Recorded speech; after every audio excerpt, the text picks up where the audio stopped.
ارشاد میں ہے جب توجہ غیر اللہ سے ہٹ کر اللہ پر مرکوز ہوتی ہے تو بہاریں آ جاتی ہیں.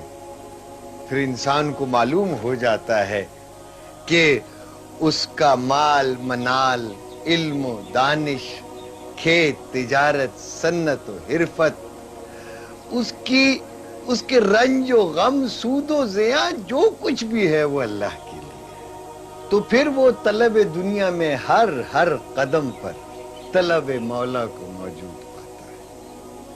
کھائے پیے، ناچے گائے، روئے سوئے، ٹارگٹ اس کا اللہ اور اللہ کی ذات ہوتی ہے.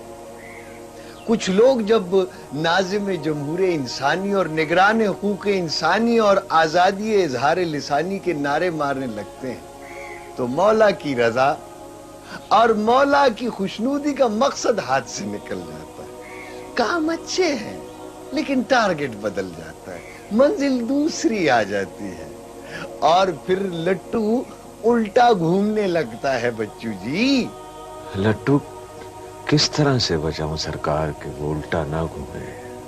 شام کو بستر جھاڑنے سے پہلے ٹوپی پگڑی اتارے بغیر دیوار سے لگ کر پوچھے، آج سب کام تیری مرضی کے ہوئے مولا، تیری خوشنودی کے؟ جواب مل جائے گا سرکار؟ پوچھے گا تو ضرور ملے گا، پر تو نے تو کبھی پوچھا ہی نہیں. اور تیری شہرک کے پاس ہی تو ہے اس کا تخت، فوراً جواب ملے گا. جس زبان میں پوچھے گا اسی میں جواب ملے گا. مجھے تو کبھی سنائی نہیں دیا سرکار. وہ صبح صبح تو اخبار پڑھتا، پھر ٹیلی فون پر دوستوں کے ساتھ بحث کرتا ہے، پھر محفل میں حالات حاضرہ پر تبصرہ کرنے چلا جاتا، پھر ڈش انٹینا پر 12 مسالے دیکھتا ہے، شام کو ہیڈ فون لگا کر BBC، radio Germany, voice of America سنتا ہے. اور تجھے آواز کدھر سے آ جانی ہے بھائی؟ مجھے کبھی بھی آواز نہیں آئے گی سرکار.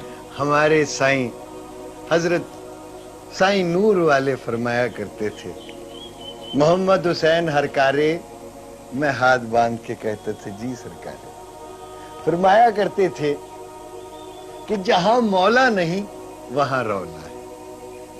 جو لوگ مولا سے دور ہوتے چلے جائیں گے رولا بڑھتا جائے گا، اور ایک دن یہی شور ان لوگوں کو ایسے پکڑے گا جیسے حضرت صالح کی قوم کو چیخ نے پکڑ لیا تھا.